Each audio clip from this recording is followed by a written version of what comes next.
ഇതിന്റെ ദിലീപിന്റെ കാര്യത്തിലും ഞാൻ ചെന്നത് കാര്യങ്ങളെല്ലാം എല്ലാവരോടും വിശദീകരിച്ചു, മുഖ്യമന്ത്രി ഉൾപ്പെടെയുള്ളവരോട് വിശദീകരിച്ചു.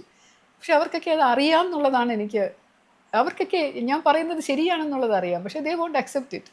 അത് നടക്കട്ടെ, കേസല്ലേ, നടക്കട്ടെ, അതൊക്കെ ആയിരിക്കും, പക്ഷെ നടക്കട്ടെ എന്നുള്ള മട്ടി പറയുമ്പോൾ അപ്പോൾ എനിക്ക് സ്ട്രൈക്ക് ചെയ്യുമ്പോൾ ഇവർക്കതെല്ലാം അറിയാം. അതുകൊണ്ടാണ് എനിക്കെതിരെ നടപടി എടുക്കാത്തത്. ഈ വീഡിയോ എടുത്തിട്ടും ഒന്നും ചെയ്യാൻ പറ്റാതിരുന്നതും അതുകൊണ്ടാണ്. എന്ത് ചെയ്യും അവര്? ചെയ്യാനും എന്തെങ്കിലും കാര്യം വേണ്ടേ? അപ്പൊ ചെയ്യും ചെയ്യും എന്നിങ്ങനെ മീഡിയാസ് പറഞ്ഞുകൊണ്ടിരിക്കും. ഇപ്പൊ ശ്രീലേഖ അറസ്റ്റ് ചെയ്യും, ശ്രീലേഖ ചോദ്യം ചെയ്യാണ്ടാണ്ട് ഇപ്പം CBI വരും, ഇപ്പം അത് കേസ് വരും. ഇപ്പൊ തന്നെ ഞാൻ BJP-യിൽ അംഗത്വം എടുത്തപ്പോൾ എൻ്റെ അടുത്ത് പറഞ്ഞ എന്താണ്, ED-ക്കാരെ പേടിച്ചിട്ടാണ്. ED-ക്കാരെ എൻഫോഴ്സ്മെന്റ് ഡയറക്ടറേറ്റിന് പേടിയുണ്ടെങ്കിൽ ഞാൻ എന്തിനാ BJP ചെയ്തു? ഒരു കേസ് വേണ്ടേ, എന്തെങ്കിലും ഒരു കേസ് വേണ്ടേ എനിക്കെതിരെ? അല്ല, അത് how silly is this to say this?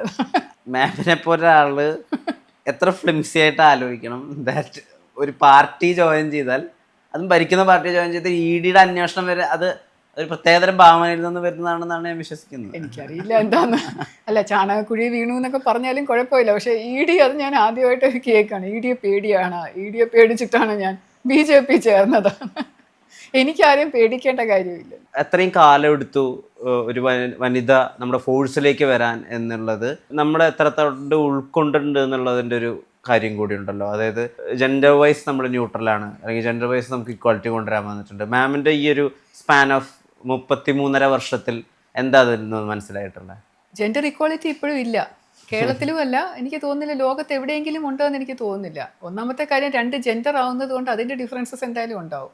Equality എന്ന് പറയുന്നത് equality of opportunity, equality of എന്താണ്, അവസരങ്ങൾ കിട്ടുമ്പോഴും, അല്ലെങ്കിൽ നമ്മൾ സമൂഹത്തിലെ കാഴ്ചപ്പാടിലുള്ള ഒരു ഇക്വാളിറ്റി, ആണുങ്ങൾ കുറച്ചുകൂടെ ഭേദമാണ്, പെണ്ണുങ്ങൾ കുറവാണ് എന്നുള്ള ആ ഒരു സാധനത്തിനെയാണ് നമ്മളെപ്പോഴും കോൺസ്റ്റിറ്റ്യൂഷനായിട്ട് അംഗീകരിച്ച് നമ്മുടെ ഭരണഘടനയിലെ ആർട്ടിക്കിൾ 14 വെച്ചിട്ടുള്ള ഇക്വാലിറ്റി എന്ന് പറഞ്ഞാൽ അതാണ്. പക്ഷെ അതില്ല ഇപ്പോഴും.